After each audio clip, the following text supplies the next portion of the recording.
प्रणेदमधुरविशदवाकाणम् अन्तातीतगुणाणं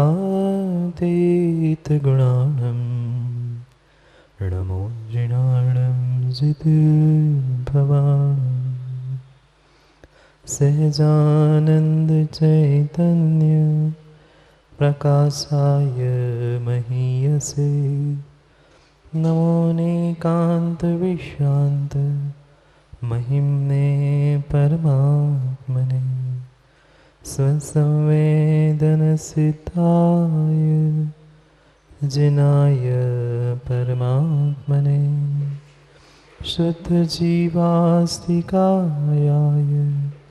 नित्यानन्दचिदे नमः। नमो हरिहन्ताणं नमो सिद्धाणं नमो वायरीयाणं नमो वज्रायाणं नमो लोहि सवसाहो। पंच परमेष्ठ भगवान की 1008 से आदिनाथ भगवान की परम पूज आचार्य भगवान कुंद कुंद स्वामी की परम पूज आचार्य भगवान अमृतचंद्र स्वामी की परम पूज आचार्य भगवान जयसेन स्वामी की परम पूज आचार्य भगवान गुरुवर विशुद्ध सागर जी महाराज की अहिंसामय विश्व धर्म अंतिम तीर्थेश वर्तमान स्वामी के शासन में हमसे विराजते और उनकी यह पावन पीयूष देशना हम सभी के लिए परम उपकारी है। उपकारमयी देशना को समझने के लिए हमने जो अनुयोगों की व्यवस्था बनाई थी, उन अनुयोगों में महान अनुयोग द्रव्यानुयोग, और इस द्रव्यानुयोग के रहस्य को समझने के लिए हम सभी पंचास्तिकाय ग्रंथ का स्वाध्याय कर रहे थे। भव्यात्माओं, आचार्य प्रवर कुंद कुंद स्वामी ग्रंथराज पंचास्तिकाय में हम सभी भव्यों के लिए वस्तु स्वरूप का व्याख्यान करने वाले, और उस वस्तु स्वरूप के व्याख्यान से पूर्व कुंद कुंद स्वामी ने अपने इष्ट का स्मरण पुण्य की प्राप्ति के लिए जो मंगलाचरण स्वरूप किया है, उस मंगलाचरण की गाथा को हम सभी समझ रहे थे। उसी मंगलाचरण की गाथा पर जो जयसेन स्वामी ने तात्पर्य वृत्ति टीका लिखी थी, उस टीका को हम सभी पढ़ रहे थे। जो जिनेंद्र भगवान नाम के विशेष्य थे, उनके लिए 4 विशेषण बताते हुए उन जिनेंद्र भगवान को असाधारण भाव नमस्कार करता हूँ, यह प्रतिज्ञा रूप मंगलाचरण हमने सामान्य रूप से समझा। जीत लिया है भव को, कर्मों को, जिन्होंने वह जिन है, यह व्युत्पत्ति अर्थ था, और नाम निक्षेप से जिन नहीं है, यह अव्युत्पत्ति अर्थ था। इस प्रकार से हमने कल तक विशेषण और विशेष के संबंध से शब्दार्थ को समझा था। फिर हमने एक परिच्छेद पैराग्राफ और पढ़ा था, जिसमें शेष 4 अर्थ बताए गए थे: नयार्थ, मतार्थ, भावार्थ और आगमार्थ। यहाँ पर हमें नयार्थ को समझना था, और नयार्थ को समझने के लिए पहले नय को समझना, प्रमाण को समझना परम आवश्यक था। जो परिपूर्ण रूप से वस्तु को संपूर्ण अंशों में संपूर्ण रूप से ग्रहण करता है, उसे प्रमाण कहते हैं। जो वस्तु के सर्वांग को, संपूर्णता को, पूरे अंशों को एक साथ ग्रहण करता है, वह प्रमाण है। और उसमें से ही जो एक एक अंशों को, एक एक अवयवों को, एक एक भेदों को, एक एक अपेक्षाओं को ग्रहण करता है। किस किस को? एक एक अंग, एक एक अपेक्षा, एक एक अवयव, एक एक दृष्टि से उसी वस्तु को। कैसी? यह क्या है? पेन, पेंसिल, ये जो सामने है ये पूर्ण एक वस्तु है। इस वस्तु को, इस द्रव्य को पूर्ण रूप से जानना प्रमाण है। और उसके ही जो अनेक अवयव, भेद, अंश, दृष्टि, अपेक्षा, इन सब से उस वस्तु को एक एक करके जानना, ये नय है। ज्ञातुर अभिप्रायो वा नया, वक्तुर अभिप्रायो वा नया, विकलादेशा नयान अधीना, यह अनेक परिभाषाएं आगम में नए के विषय में आई। ज्ञाता का अभिप्राय, वक्ता का अभिप्राय, एक देश वस्तु को समझना, इन तीनों को ही नय कहते। किस किस का अभिप्राय? जानने वाले का अभिप्राय, कहने वाले का अभिप्राय, या वस्तु के एक अंश को, विकल देश को ग्रहण करना, ये नय का लक्षण कहा, इसे ही नय का। पहले तो हमें प्रमाण समझना होगा। उस प्रमाण को हमने समझा संपूर्ण वस्तु को समझना, यानी प्रमाण। और उस संपूर्ण वस्तु को किसी विशिष्ट अपेक्षा से, विशिष्ट दृष्टि से, किसी विशिष्ट अभिप्राय से एक एक अंशों में ग्रहण करना, उसका ही नाम क्या है? नय है। अब उस नय को भी हमें सामान्य रूप से समझना होगा। उस नय के भी आचार्य भगवंतों ने मूलतः दो भेद किए, दो अपेक्षा से। एक द्रव्यार्थिक पर्यार्थिक की अपेक्षा से और एक निश्चय व्यवहार की अपेक्षा से। जहाँ द्रव्य की मुख्यता से कथन होगा वह द्रव्यार्थिक नय है, और जहाँ पर्याय की अपेक्षा से कथन होगा वह पर्यार्थिक है। समझ में आया? पहले प्रमाण, फिर नय। नय के पहले दो भेद, पर्यार्थिक, द्रव्यार्थिक। पर्याय की अपेक्षा से जो कथन होगा वह पर्यार्थिक है, और द्रव्य की अपेक्षा से जो कथन होगा वह द्रव्यार्थिक। पुनः जो दो भेद और आचार्य भगवान ने बताए हैं, उसके नाम कई दिनों से हम सुनते आए हैं, जो कि निश्चय और व्यवहार। निश्चय नय और व्यवहार नय। ये निश्चय नय और व्यवहार नय क्या है, उसके ही स्वरूप को हमें जानना है। क्योंकि यहाँ आचार्य जयसेन स्वामी तात्पर्य वृत्ति टीका में हमारे लिए उस निश्चय व्यवहार नय की अपेक्षा से ही नयार्थ बता रहे।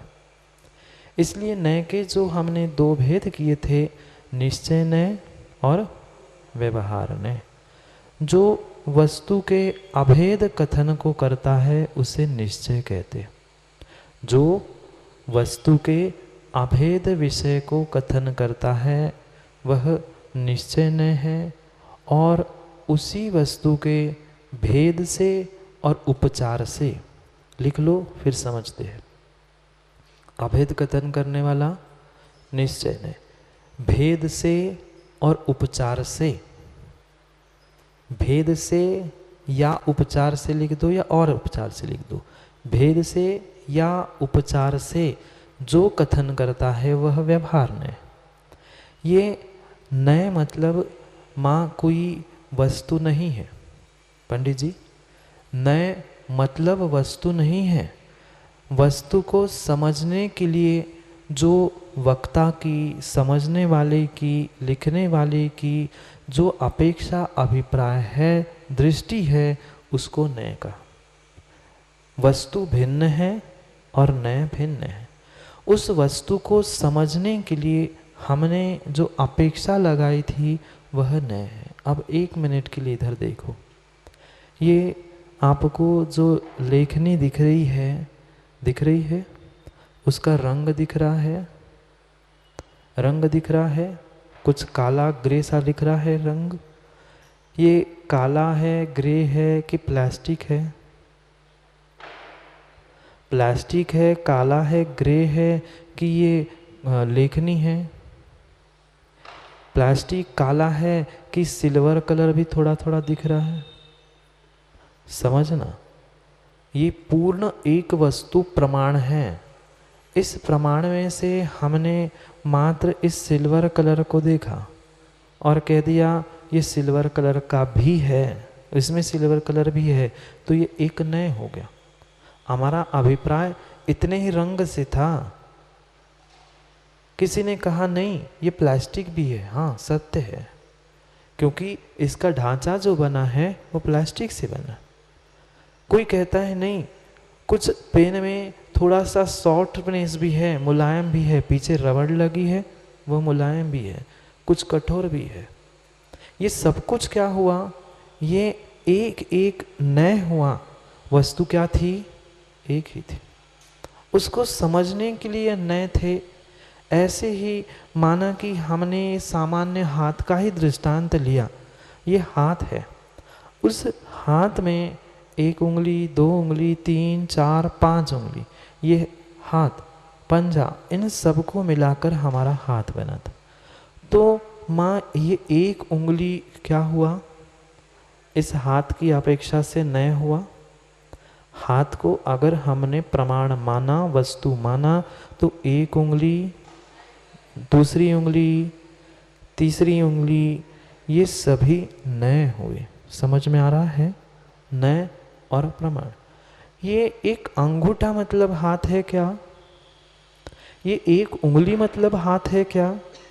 पर इसको लेकर ही हाथ है ना पंडित जी? ये 1 उंगली मतलब हाथ नहीं है, पर इस उंगली को लेकर ही हाथ है। उंगली के अभाव में हाथ नहीं है, पर उंगली ही हाथ नहीं है। एक एक एक एक एक ऐसी 5 उंगलियों को मिलाकर वह और पंजे को मिलाकर फिर हाथ हुआ है। ऐसे ही सभी दृष्टियों को, सभी अपेक्षाओं को, सभी अंगों को, सभी अवयवों को एक साथ ग्रहण करके जो होता है वह प्रमाण होता है। और उसके ही एक एक एक एक को ग्रहण करने वाला, कथन करने वाला, समझाने वाला, समझने वाला यह नय होता है। वह 2 प्रकार का नय होता है, एक निश्चय नय और एक व्यवहार नय। जो वस्तु के अभेद, अभेद यानी जिसमें कोई भेद नहीं है, एक साथ उसी वस्तु के अभेदता का कथन करने वाला निश्चय नय होता है। और जो भेद करते हुए, अलग अलग करते हुए या उपचार करते हुए जो कथन होता है वह व्यवहार नय है। समझ में आया?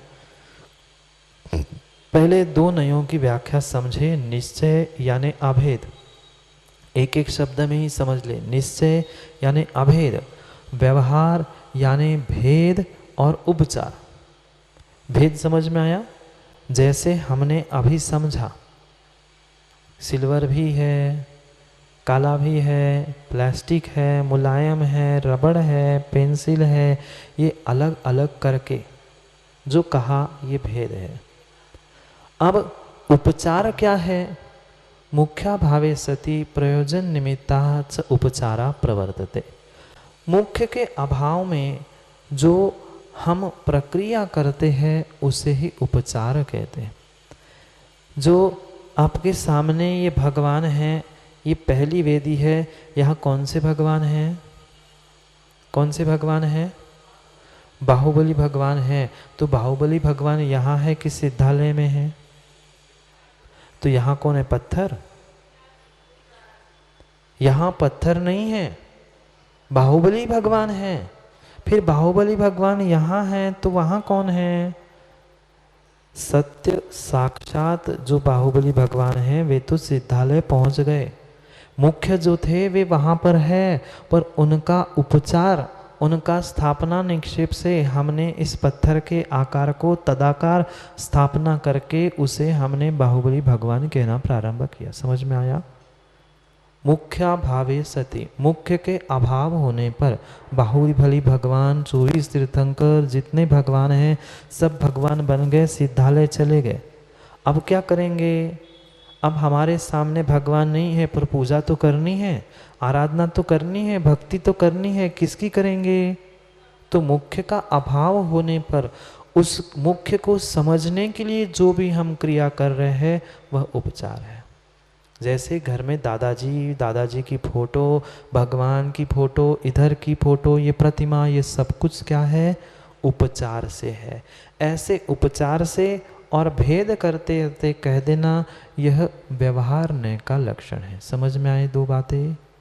निश्चय, अभेद, व्यवहार, भेद और उपचार नहीं होने पर भी ऐसा कह देना।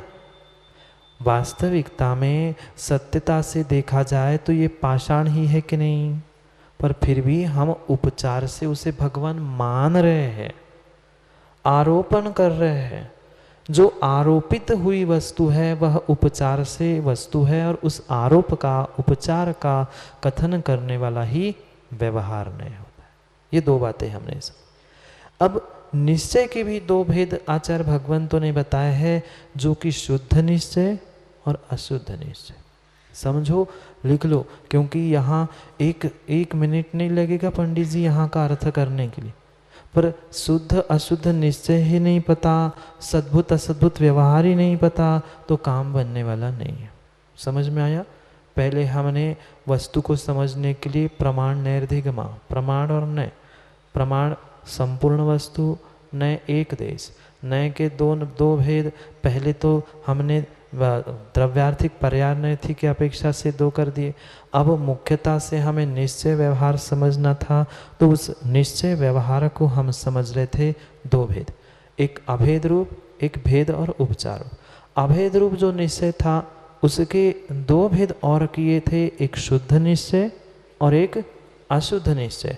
तो शुद्ध निश्चय और अशुद्ध निश्चय क्या है उसको समझना है। तो आचार्य महाराज उस शुद्ध और अशुद्ध निश्चय के विषय में बहुत अच्छी संकल्पना और बहुत अच्छा दृष्टांत देते हुए आचार्य महाराज आलाप पद्धति ग्रंथ में जनसेन आचार्य भगवंत कह रहे हैं, सूत्र दे रहे हैं, किसका? शुद्ध निश्चय और अशुद्ध निश्चय। जहाँ निरुपाधिक गुणों का वर्णन है, लिख लो फिर समझते हैं। जहाँ निरुपाधिक गुण और गुणी में अभेद कथन है, निरुपाधिक गुण और गुणी में अभेद कथन है, वह शुद्ध निश्चय है। निरुपाधिक गुण और गुणी में जो अभेद कथन है वह क्या है? शुद्ध। और जो सोपाधिक, पहला शब्द निरुपाधिक, अभी सोपाधिक, उपाधि सहित और उपाधि रहित, जो सोपाधिक विषय है, गुण गुणी में अभेद तो है पर सोपाधिक है, वह अशुद्ध निश्चय है। समझ में आया? पहले शुद्ध क्या है, लिखा क्या समझो, फिर विस्तार से समझते। निरुपाधिक, जहाँ कोई भी पर की, दूसरे की उपाधि, दूसरे का कोई संबंध नहीं है, वहाँ निरुपाधिक। ऐसे निरुपाधिक गुण और गुणी, गुण मतलब अग्नि का गुण, अग्नि का गुण, अग्नि का गुण नहीं पता? अग्नि का गुण, अग्नि का गुण उष्णता, शक्कर का गुण पानी का गुण शीतलता, जीव का गुण ज्ञान दर्शन, आत्मा का गुण ज्ञान दर्शन, ये गुण। और उस गुण और गुणी, जिसने उस गुण को धारण किया है वह गुणी। समझ में आया? इन गुण गुणी का अभेद तो है ही, क्योंकि निश्चय है। पर शुद्ध क्यों? जहाँ कोई मिलावट नहीं है, जहाँ कोई उपाधि पर से संबंध नहीं है, ऐसे निरुपाधिक वस्तु के विषय को शुद्ध कहेंगे, और सोपाधिक विषय से जो अभेद कथन किया है वह अशुद्ध कहेंगे। समझ में आया? समझ में आया? ऐसे सोपाधिक, सोपाधिक, और पहला निरूपाधिक, उपाधि से रहित और उपाधि से सहित। उपाधि यानी किसी भी पर वस्तु का संबंध। सीधी भाषा में अगर कहे, जहाँ मिलावट से युक्त अभेद कथन है वह अशुद्ध है, और जहाँ मिलावट से रहित अभेद कथन है वह शुद्ध निश्चय। हिंदी में लिख लो अभी, और प्रौढ़ हिंदी में लिखी थी, सामान्य अपनी भाषा में लिख दो। जहाँ मिलावट से रहित अभेद कथन है वह शुद्ध है, और मिलावट से सहित जहाँ अभेद कथन है वह अशुद्ध निश्चय है। सही पंडित जी? हाँ, पहले लिख ले वे सब, फिर दृष्टांत से भी समझते। समझ में आया? निरुपाधिक। अब जीव का लक्षण या जीव का गुण हमने क्या समझा? जीव का गुण क्या समझा? ज्ञान दर्शन। ये जीव का स्वभाव तो समझा, लक्षण समझा, गुण समझा। वह अब उस गुण में जो ज्ञान दर्शन, ज्ञान गुण है, उस ज्ञान के हम दो भेद करेंगे, क्योंकि उस सोपाधिक और निरुपाधिक को हमें समझना था मिलावट और बिना मिलावट। जो जीव द्रव्य का केवल ज्ञान है कर्मों से हुआ, कर्मों के कारण केवल ज्ञान हुआ क्या? कर्मों का जैसे ही अभाव हुआ, जहाँ निरुपाधिक अवस्था प्राप्त हुई, जहाँ कर्मों की मिलावट थी, तब तक केवल ज्ञान था क्या? जब तक कर्म थे तब तक केवल ज्ञान था क्या? नहीं था। जैसे ही कर्मों की मिलावट दूर हो गई, कौन प्रकट हो गया? केवल ज्ञान प्रकट हो गया। तो केवल ज्ञान उस शुद्ध निश्चय का विषय हुआ। और मति, श्रुत, अवधि, मन परे, यहाँ कर्मों की सत्ता थी, पर की मिलावट थी। जहाँ मिलावट है वहाँ अशुद्ध है, और जहाँ कोई मिलावट नहीं है वहाँ शुद्ध निश्चय। समझ में आया क्या? पुनः समझो। जहाँ किंचित भी मिलावट है वह क्या हो गया? वह अशुद्ध हो गया। चाहे कर्मों की हो, चाहे अन्य किसी की भी हो। जहाँ सोपाधिक दशा यानी अशुद्ध दशा है वह अशुद्ध निश्चय है। मति ज्ञान वह ज्ञानावरणी कर्म के क्षयोक्षम से होता है, और केवल ज्ञान पूर्ण रूप से वह कर्म नष्ट होने पर ही होता है। ऐसा ही है ना? कर्म नष्ट होने पर ही केवल ज्ञान हुआ। तो वहाँ ज्ञान जो स्वभाव था वह प्रकट होने के लिए कोई मिलावट नहीं चाहिए थी, इसलिए वो किसका विषय हुआ? केवल ज्ञान किसका विषय हुआ? शुद्ध निश्चय का। और मति, श्रुत, अवधि, मन पर, ये किसका विषय हो गया? अशुद्ध निश्चय का। समझ में आया क्या? ऐसे ऐसे कि ऐसे ऐसे धीरे धीरे समझ में आएगा। अगर हम सोचे कि एक दिन में सब समझ में आएगा तो मुश्किल है, पर फिर भी मैं खूब खूब आसानी। हाँ हाँ, जो अभी हम समझ रहे थे पहले उनको इतना ही समझ में आए, फिर तीनों का और विस्तार करेंगे। एक ही शब्द को मात्र शुद्ध को कहने के लिए 1 घंटा कम पड़ जाएगा, निश्चय को कहने के लिए और नए को एक एक शब्द समझने के लिए मुश्किल। पर हमें मूल हमारा विषय पंचास्ति का है, पर उसे समझने के लिए इसे समझना परम आवश्यक। माँ 3 बातें समझ में आई, शुद्ध या अशुद्ध, फिर निश्चय और नय। ठीक, हमने नय क्यों कहा? नय क्यों कहा? नय किसे कहा? एक अंश को ग्रहण किया इसलिए नय कहा। फिर निश्चय कब कहेंगे? जब अभेद कथन होगा तब निश्चय होगा। फिर शुद्ध अशुद्ध किसकी बदौलत कहा हमने? मिलावट या बिना मिलावट? केवल ज्ञान आत्मा में है, ये भी कथन पंडित जी शुद्ध निश्चय का नहीं है। अंतर समझना माँ, अभी तो विषय की बात हुई। केवल ज्ञान आत्मा में है, ये व्यवहार हुआ क्योंकि भेद हुआ। केवल ज्ञान आत्मा में है, ये क्या हुआ? आत्मा और केवल ज्ञान दो वस्तुएं हो गई, भेद हो गया, ये निश्चय की बात नहीं। फिर निश्चय कैसे कहेंगे? आत्मा केवल ज्ञानमयी है, आत्मा केवल ज्ञानमयी है, ये क्या हो गया? शुद्ध निश्चय नय का कथन हुआ। आत्मा संसारी अवस्था में मति श्रुत ज्ञानमयी होती है, यह अशुद्ध निश्चय नय का व्याख्यान हुआ। समझ में आया क्या? अभी तो समझ में आया।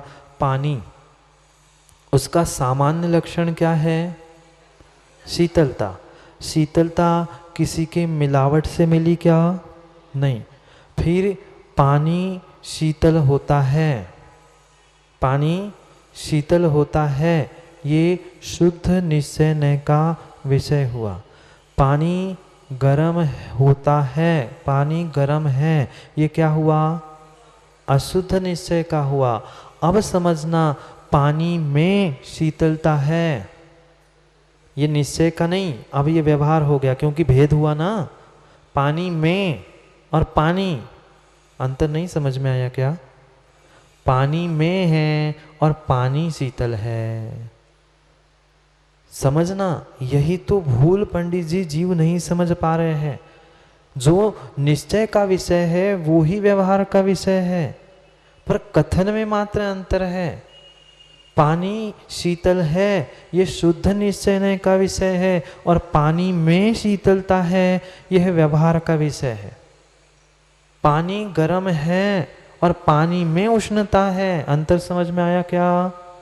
ये बहुत अच्छे से समझना होगा। तीन बातें समझना, शुद्ध, निश्चय और नय।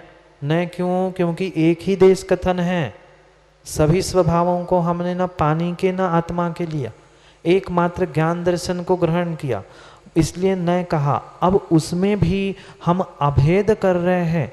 ज्ञानमयी आत्मा, ज्ञानमयी आत्मा, ये अभेद कथन हुआ, पर अब में शुद्ध और अशुद्ध कैसे लगाएंगे?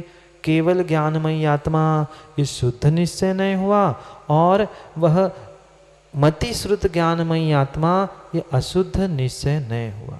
आज बहुत सारे जीव निश्चय और निश्चय नय में बहुत बड़ा भ्रम पाल के बैठे। वहाँ दो बातें समझना, निश्चय और निश्चय नय। निश्चय नय भिन्न है और निश्चय भिन्न है। लोगों ने जो निर्णय कर लिया कि मैं आत्मा हूँ, मैं भगवान शक्ति से युक्त हूँ, जीव पंडित जी इसे ही निश्चय नय कहने लग गए। ये निश्चय माँ निर्णयात्मक निश्चय, ठीक है आज हमें एकासन करना है, शाम को कुछ भी अंतो नहीं करनी, ये हमने निश्चय निर्णयात्मक निश्चय किया, हाँ ऐसा है, ये निश्चय नय का विषय नहीं है। अंतर समझ में आया क्या? हमने ये निर्णय कर लिया, आज माना कि अष्टमी है और हम शाम की अंतो नहीं करेंगे, ये हमारा निर्णय था, ये हमने निश्चय कर लिया। तो ये निश्चय भिन्न है और निश्चय नय का निश्चय भिन्न है। दो बातें नहीं आई समझ में? एक निर्णयात्मक निश्चय है और एक निश्चय नय है। पुनः समझना, हमने जो कुछ भी निर्णय किया, चाहे भोजन के विषय में हो, चाहे हमारे आत्मा के विषय में हो, हमने ये निर्णय कर लिया कि मुझ में भगवान बनने की शक्ति है, मैं एक आत्मा हूँ, मैं एक जीव द्रव्य हूँ, ऐसा जो मैंने निर्णयात्मक निश्चय किया है, निर्धार किया है, पक्का किया है, ये क्या है? ये मात्र निश्चय है। मन में जो हमने पक्का निर्धार किया है वह निर्णयात्मक निश्चय है। और जब अभेद कथन रूप में वाक्य कहूँगा या अभेद कथन रूप में समझूंगा, तब वह निश्चय नय होगा। अब समझ में आया क्या? निश्चय नय भिन्न है और निर्णयात्मक निश्चय भिन्न है। मैंने निर्णय किया, ये निश्चय हुआ, निर्णयात्मक निश्चय, और उसमें भी एक अंश अभेद रूप ग्रहण करना, ये निश्चय था। कैसे? कैसे? मैं केवल ज्ञानमयी हूँ, आत्मा केवल ज्ञानमयी है। ये किसका दृष्टांत हुआ? ये किसका दृष्टांत हुआ? शुद्ध, निश्चय और नय। 3 बातें आई समझ में। शुद्ध क्यों कहा?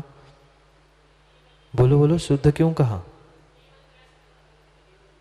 केवल ज्ञान स्वरूप है इसलिए नहीं, वहां कोई मिलावट नहीं है इसलिए। स्वरूप तो मात्र ज्ञान दर्शन है पंडित जी, केवल ज्ञान आत्मा का स्वरूप नहीं है, वो तो पर्याय है। मां बात समझना, वहां कर्मों की उपाधि, कर्मों का संबंध, कुछ भी मिलावट नहीं बची, इसलिए उसे क्या कहा? शुद्ध। निश्चय क्यों कहा? क्योंकि कोई भी भेद नहीं है, ज्ञानमयी, केवल ज्ञानमयी, भेद नहीं है। आत्मा में ज्ञान, आत्मा में केवल ज्ञान, आत्मा का स्वभाव, ये जो भी संबंध होंगे, काकी के अधिकरण, ये सब कुछ हमने अभी पढ़े थे ना कुछ दिन पहले, याद है क्या? क्रियाकारक संबंध, जहाँ क्रियाकारक संबंध या कोई भी संबंध होगा वहाँ पर अभेद कथन नहीं होगा, भेद ही होगा। यहाँ अभेद समझना है और जहाँ अभेद है वही निश्चय है। समझ में आया? केवल ज्ञानमयी आत्मा, ये शुद्ध निश्चय नय का विषय है, वाक्य है।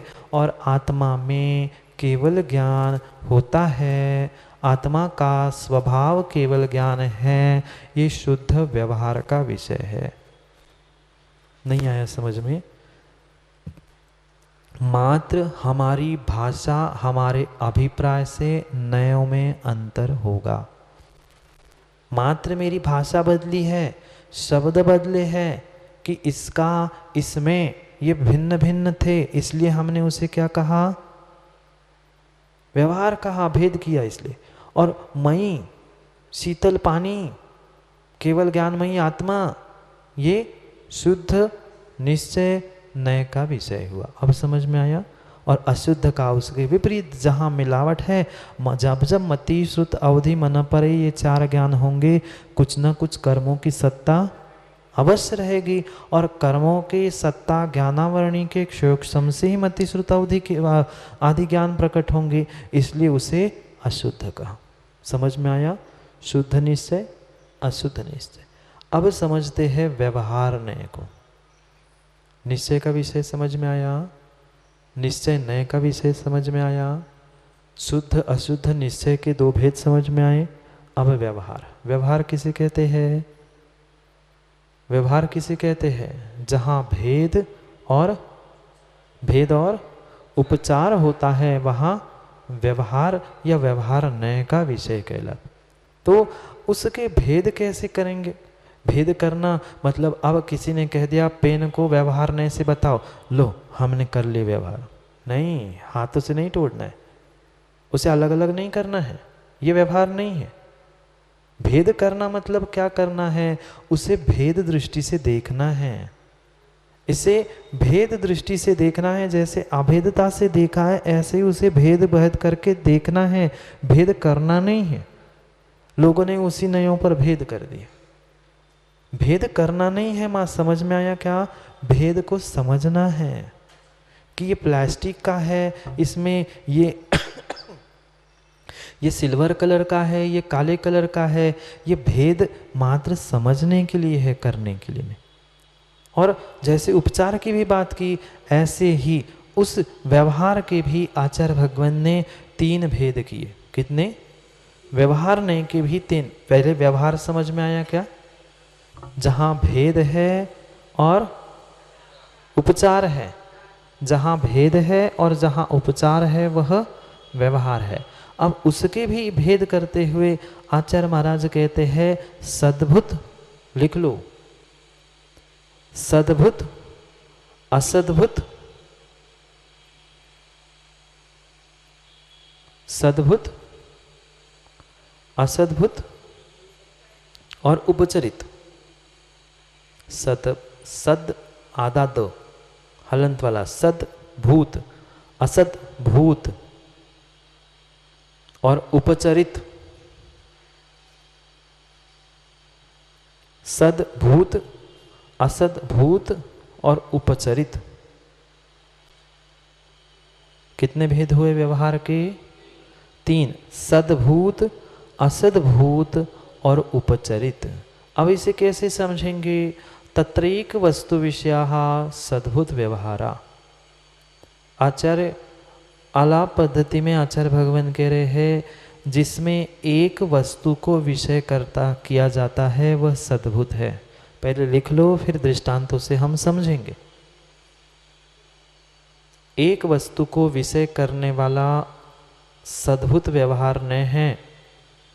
एक वस्तु को, एक ही वस्तु की सत्ता को, एक ही सत्ता को, जो चाहे लिख लो, एक ही वस्तु को, एक ही सत्ता को, एक ही वस्तु की सत्ता को जो विषय करता है वह सद्भुत व्यवहार है। वह सद्भुत व्यवहार है। फिर भिन्न वस्तु विषयों असद्भुत व्यवहाराः। भिन्न वस्तुओं को विषय करने वाला असद्भुत व्यवहार है।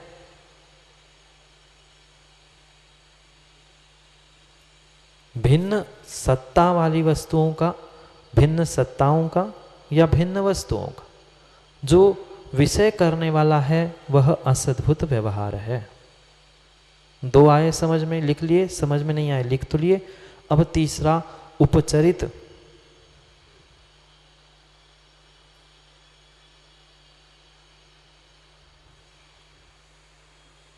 उपचरित उपचार करके, उपचरित, क्योंकि देख कई आचार्यों के, पंडित जी अनेक अभिप्राय है। कोई व्यवहार के तीन भेद करता है, सद्भुत, असद्भुत और उपचरित। कोई आचार्य महाराज सद्भुत असद्भुत करके फिर सद्भुत के दो भेद करते हैं, उपचरित सद्भुत, अनुपचरित असद्भुत। आप दोनों प्रकार से लिख लो। पहले ऊपर व्यवहार नहीं लिखो, उसके तीन भेद लिख दो, सद्भुत, असद्भुत, उपचरित। उसके नीचे एक लाइन खींच के पुनः व्यवहार लिख दो, उसके दो भेद लिख दो, सद्भुत, असद्भुत। और सद्भुत के पुनः दो भेद लिख दो, उपचरित सद्भुत, अब अनुपचरित सद्भुत। पहले लिखने में ही इतनी कठिनाई जा रही है, समझने में क्या होगा? पहले प्रकार से समझ में आया क्या माँ? तीन भेद सीधे सीधे, सद्भुत, असद्भुत, उपचरित। अब दूसरे प्रकार से अन्य आचार्यों के अभिप्राय से दो ही भेद है। कौन से? सद्भुत, असद्भुत। तीसरा उनका कोई भेद नहीं है। फिर सद्भुत के दो भेद उन्होंने बताए। सद्भुत के दो भेद बताए, कौन से? उपचरित सद्भुत और अनुपचरित सद्भुत। ऐसे चार भेद हुए अन्य आचार्यों की अपेक्षा से। कैसे होते हैं, क्या होते हैं, सब समझ रहे हैं, पर इतना तो समझ में आया क्या? किसी आचार्यों की अपेक्षा से तीन, किसी की अपेक्षा से दो, और उस दो के पहले के पुनः दो, ऐसे चार भेद हुए। समझ में आया? पहले व्यवहार, सद्भुत, असद्भुत, उपचरित, पूरा हो गया। पुनः सद्भुत, असद्भुत, दो ही भेद। सद्भुत के पुनः दो भेद किए, उपचरित, अनुपचरित। तो उपचरित क्या है?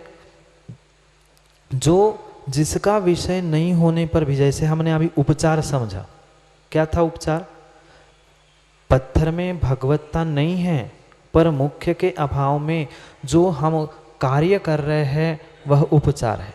ऐसे ही जो हम ये कह रहे हैं कि पंडित जी की टोपी पंडित जी की है क्या? उनकी सत्ता एक है क्या? नहीं है, पर फिर भी है। ये उपचरित कथन है। अभी तो समझना, सबके दृष्टांत हमें समझने, सद्भुत, असद्भुत। समझ में आया? अब समझना दृष्टांत के माध्यम से कि सद्भुत असद्भुत क्या है, क्योंकि मुख्यता से हमें उसे ही समझना है। क्योंकि अगर मात्र उसको ही समझेंगे तो माताओं इस सद्भुत असद्भुत के और 9-10 भेद बताए, हमें उसमें नहीं घुसना, क्योंकि इतना कठिन हो जाएगा कि वो नाम लिखते लिखते पता चला कि 2 घंटे चले जाएंगे। हाँ, स्वजातीय, विजातीय, स्वजाति, विजातीय, पुनः उसमें भी उपचरित, अनुपचरित, अनेक भेदों से अनेक नयों की व्याख्या। क्योंकि पहले ही हमने समझा पंडित जी, नय क्या है? ज्ञातुर अभिप्रायो वा नया, हमने तो मात्र 7 नए तत्वार्थ सूत्र में पढ़े, 2-4 नए इधर उधर पढ़े होंगे, इतने ही भेद नहीं है, अनंत भेद है। असंख्यात नहीं कह रहा हूं, अनंत भेद नयों के हो सकते। क्यों? मेरा जो अभिप्राय है समझाने का वो मेरा नय है, आपका जो अभिप्राय है समझने का वो आपका नय है। मैं वही विषय किसी अन्य अभिप्राय से समझाऊंगा, वही विषय सुरेश पंडित जी किसी अन्य अभिप्राय से समझाएंगे। वस्तु वही है, ग्रंथ वही है 85 काय, पर सबका कहने का तरीका अलग है। वही तत्वार्थ सूत्र है, पढ़ पढ़ के हम रट रट के तैयार हुए हैं, पर फिर भी कुछ ऐसा अनछुआ विषय बचा है जिसे हमें समझना है। तैयार हो ना आप लोग? 26 तारीख से 2:30 बजे से शुरू होने वाली है क्लास। अभी आने वाले 26-27 से 26 तारीख को 2:30 बजे से क्लास शुरू हो जाएगी। तत्वार्थ सूत्र की बात नयों की चल रही थी, समझ में आया? अनेक अनंत असंख्यात भेद है, हमें उसमें उलझना नहीं है। मुख्य इतना विषय समझ में आए, सद्भुत क्या है और असद्भुत क्या है। एक साथ जिसकी सत्ता है वह सद्भुत है, और भिन्न भिन्न जिसकी सत्ता है वह असद्भुत कहलाने जाने वाला वह विषय। क्या हुआ? हमसे पूछो, हम बता देंगे। सद्भुत असद्भुत 2 विषय समझ में आए। एक सत्ता वाला, एक सत्ता वाला, एक द्रव्य वाला, एक वस्तु वाला, वह सत है, एक ही जैसा सत है। और असद्भूत भिन्न सत्ता वाला, ये असतभूत हुआ। समझ में आया? सतभूत। अब जैसे एक वृक्ष है और उसमें लगी हुई शाखाएं है, वे शाखाएं भले ही भिन्न भिन्न हैं, पर है किसका भाग? वृक्ष का ही भाग है। अभी नए का विषय नहीं बता रहे, मैं सद्भुत मात्र बता रहा हूँ। सद्भुत नए अभी बाद में समझेंगे। मात्र सतभूत, एक सत्ता वाले कौन हैं?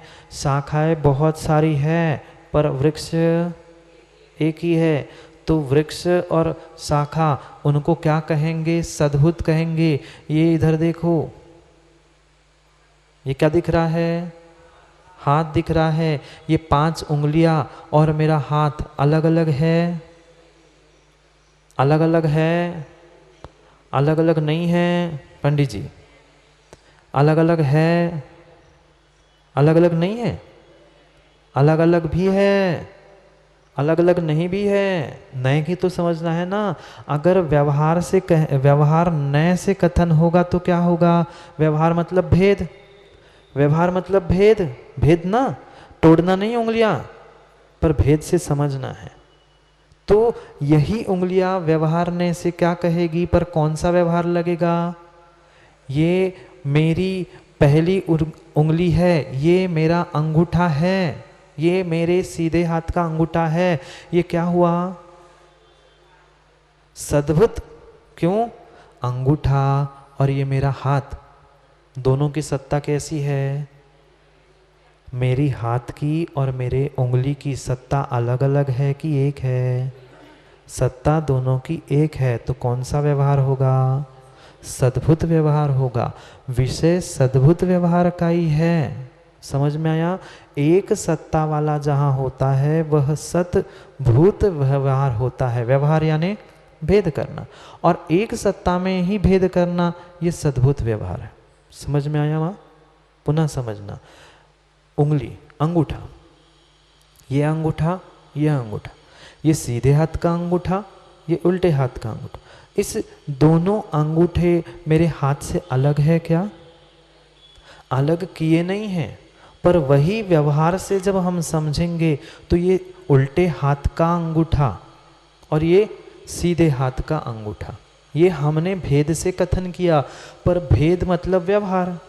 भेद यानी, भेद यानी, भेद यानी व्यवहार। और उस भेद व्यवहार को भी पुनः 2 में समझा, असद्भुत और सद्भुत। अब समझना, कुछ आया समझ में? ये हाथ, पेंसिल, अब बोलो सद्भुत कि असद्भुत? भले ही पंडित जी पुद्गल द्रव्य दोनों ही हो, पर फिर भी दोनों की सत्ता नहीं आई समझ में। ये सद्भुत और ये नहीं आया समझ में।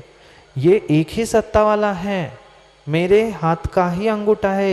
ये भी पेन पेंसिल जो है मेरे ही हाथ पर है, पर इसकी सत्ता भिन्न है, इसकी सत्ता है, इसकी तो एक ही है माँ, इसकी इससे सत्ता एक ही है, और इसकी और मेरे हाथ की सत्ता भिन्न भिन्न है। समझ में आया?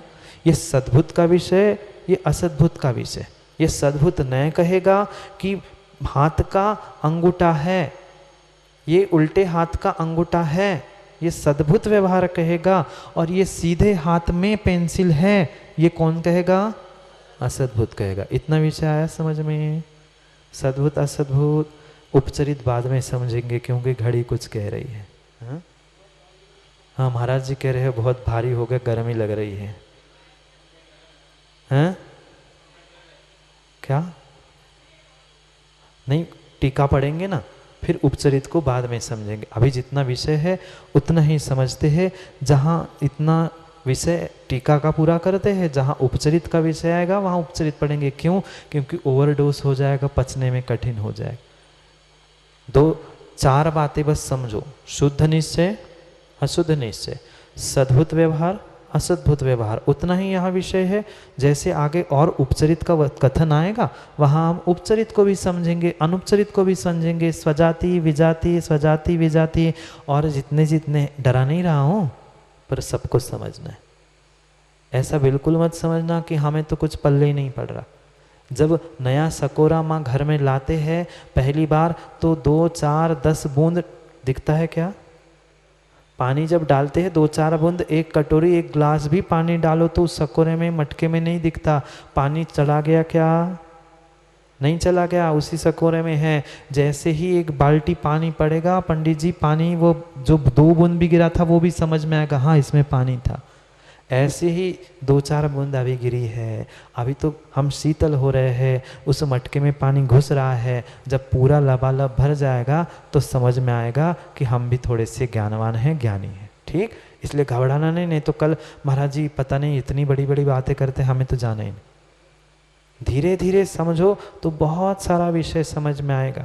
4 बातें समझ में आई क्या? उतना बचाओ, पर हम टीका पढ़ते। कौन सी? शुद्ध निश्चय ने, अशुद्ध निश्चय ने, सद्भुत व्यवहार ने और असद्भुत व्यवहार ने। शुद्ध निश्चय ने में जहाँ कोई मिलावट नहीं है, बिना मिलावट के जो अभेद कथन है वह शुद्ध निश्चय नय है। जहाँ मिलावट सहित अभेद कथन है वहाँ पर अशुद्ध निश्चय नय का कथन है।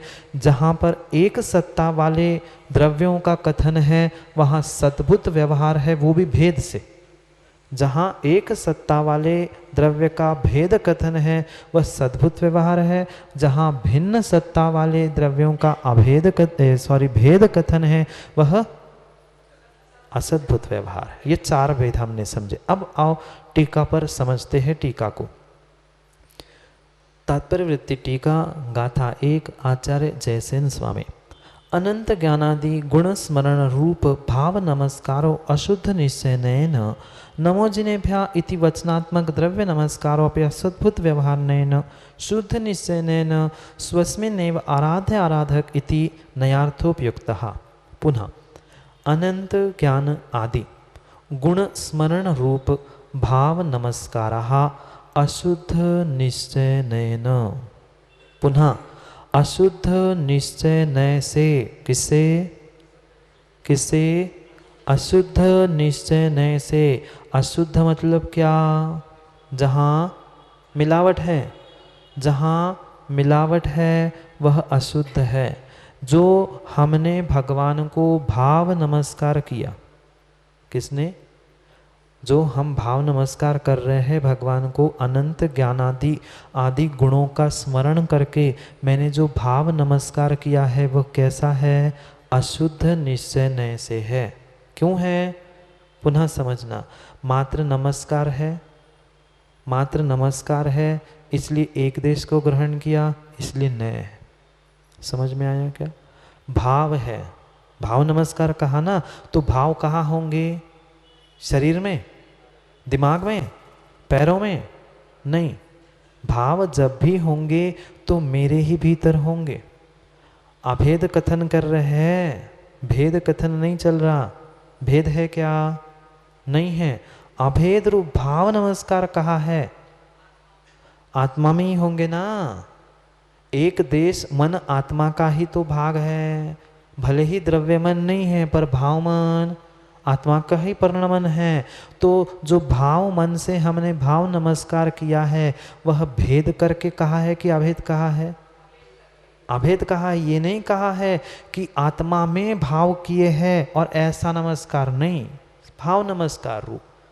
तो ये भाव नमस्कार कैसा हो गया? वह निश्चय से हो गया। पर अशुद्ध क्यों कहा? अशुद्ध क्यों कहा? यहां पर कर्म की सत्ता है कि नहीं? यहां पर चाहे कुंद कुंद स्वामी हो, जयसेन स्वामी हो, मैं हूं, चाहे आप हो, हम सभी में भाव नमस्कार करने वालों में नियम से, चाहे गणधर भगवान भाव नमस्कार करेंगे, कर्मों की सत्ता है कि नहीं? मिलावट है कि नहीं? जहां मिलावट है वहां कौन? अशुद्ध। जहां अभेद है वहां कौन? जहां अभेद है वहां कौन? निश्चय। जहां अभेद है वहां निश्चय, और जहां एक देश कथन है वहां नहीं। इन तीनों को मिला के अशुद्ध निश्चय नहीं हुआ। क्यों हुआ? जो मैंने उनके गुणों का स्मरण किया, किनके? जिनेंद्र भगवान के, अरिहंत भगवान के गुणों का मैंने जो स्मरण किया है, ऐसे स्मरण रूप जो मैंने भाव नमस्कार किया है, वह भाव नमस्कार अशुद्ध निश्चय नय से है। क्यों है? पहली तो बात, भाव किसको होंगे? कर्म सहित जीव को कि कर्म रहित जीव को? कर्म रहित, कर्म सहित। और जहां कर्म सहित है वहां शुद्धि है कि अशुद्धि? अशुद्धि। इसलिए पहला शब्द अशुद्ध। पुनः अभेद कहा, भाव नमस्कार कहा, अभेद कहा, इसलिए क्या हो गया? निश्चय हो गया। पर एक ही देश कहा इसलिए नय हो गया। बातें आई तीन समझ में? भाव नमस्कार अशुद्ध निश्चय ने से कहा। फिर कहते हैं नमो जिनेभ्या इचि वतनात्मक द्रव्य नमस्काराहा। द्रव्य नमस्कार किसे कहा था? हाथ जोड़कर गवासन से, या नमोस्तु भगवान, नमो अरिहंताणम, नमो जिनाणम, ये सब कुछ वचनात्मक होने से उसे क्या कहा? द्रव्य नमस्कार का। तो ऐसा द्रव्य नमस्कार किससे? अपि असद्भूत व्यवहार नैन। किससे? चौथा प्रकार, सद्भूत नहीं, असद्भूत। क्यों कहा असद्भूत?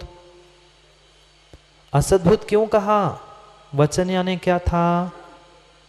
वचन यानी शब्द थे ना। नमो जिनेभ्या ये शब्द थे, और शब्द पंडित जी किसकी पर्याय? सद्दो बंधो सुमो थोलो संतान भेदतम छाया पूजो दाद सैया पुग्गल दवस पचया। पुद्गल द्रव्य की ये पर्याय है। जो शब्द है वचनात्मक है, ये पुद्गल द्रव्य है। और करने वाला कौन है? करने वाला मैं हूं।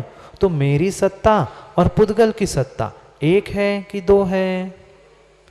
मैं नमस्कार करने वाली आत्मा, मैं नमस्कार करने वाला जीव, और जो वचनात्मक शब्द है नमो जिनाणम, नमो जिनेभ्या, ये वचन शब्द पुद्गलमयी है।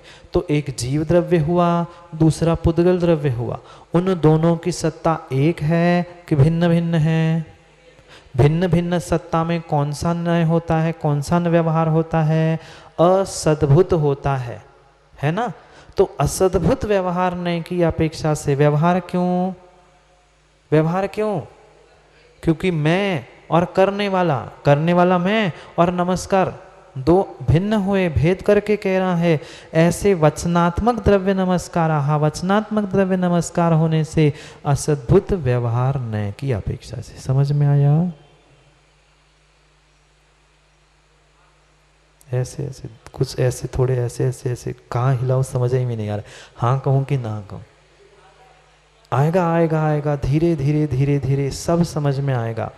प्रत्येक गाथा की टीका में आचार्य महाराज ने नया अर्थ दिया है, वहाँ पुनः पुनः इस नए को हम समझने का प्रयास करें। इतना समझ में आया क्या? अशुद्ध निश्चय क्यों और वह उपचरित असद्भुत क्यों? दो बातें समझ में आई। वचन हमसे भिन्न थे, मैं भिन्न था, दोनों की सत्ता भिन्न थी, इसलिए असद्भुत कहा। वह अंदर ही था भाव मेरे, इसलिए उसे निश्चय तो कहा, पर मिलावट थी इसलिए अशुद्ध। अब तीसरा और बता रहे हैं, शुद्ध निश्चय नयन स्वस्मिन एव आराध्य आराधक इति नयार्था इति उक्तम। क्या कहा? मेरे ही भीतर निश्चय नय से, कौन सा निश्चय माँ? अब शुद्ध निश्चय नय से मैं ही आराध्य हूँ, मैं ही आराधक हूँ। आराध्य यानी पूज्य। तो उस पूज्य की पूजा करने वाला कौन है? मैं ही पूजक हूँ, मैं ही पूज्य हूँ, मैं ही आराध्य हूँ और मैं ही आराधक हूँ। नहीं आया समझ में? शुद्ध क्यों? जब मैं ही आराध्य और मैं ही आराधक हूँगा तो कर्मों की सत्ता बचेगी क्या? कर्मों की सत्ता को दूर करते हुए मैं शुद्ध निश्चय नय से शुद्ध आत्मद्रव्य को निहार रहा हूँ। वहाँ कोई कर्मों की लाग लपेट, भले ही हम अभी कर्मों के साथ है, पर नय हमें दृष्टि बता रहा है। जैसे हमने भेद की बात की, भेद मतलब भेद करना नहीं है, हमें कर्मों से अलग होकर देखना नहीं है, मात्र देखते हुए अलग देखना है। समझ में? वस्तु एक ही है, हमारी ही आत्मा है, पर वही आत्मा जब दूसरे को नमस्कार करेगी, वहाँ भाव नमस्कार किसको था? उन जिनेंद्र भगवान को। तो कथनचित भेद था कि नहीं? कथनचित कह रहा हूँ, वह परमेष्टि भिन्न थे और मैं भिन्न था, और यहाँ तो मैं ही आराधक हूँ और मैं ही पूजा करने वाला हूँ। यहाँ पर शुद्ध निश्चय नय का विषय। समझ में आया? इतना ही समझो, नहीं तो अपच हो जाएगा। अभी जाके अंथो भी करनी है, वो नहीं पचेगी। इसलिए कल और विस्तार से संक्षेप से इसको समझकर पुनः अगले विषय पर पहुँचते हैं। पर कल 4 नय पुनः देख के आना। 4 नय, शुद्ध शुद्ध, सद्भुता सद्भुत, उसका पुनः कुछ क्षण में रिवीजन करके हम आगे बढ़ेंगे। और फिर अगली गाथा में जहाँ नयार्थ की व्याख्या आएगी, वहाँ उपचरित की व्याख्या है, वहाँ पर उसका भी व्याख्यान उपचरित आदि का समय समय पे करेंगे। आज का समय बहुत हुआ, कल पुनः समय पर समय की बात के लिए समय पे आएंगे, क्योंकि समय पे किया गया काम समय को दिलाता है। बोली भगवान महावीर स्वामी की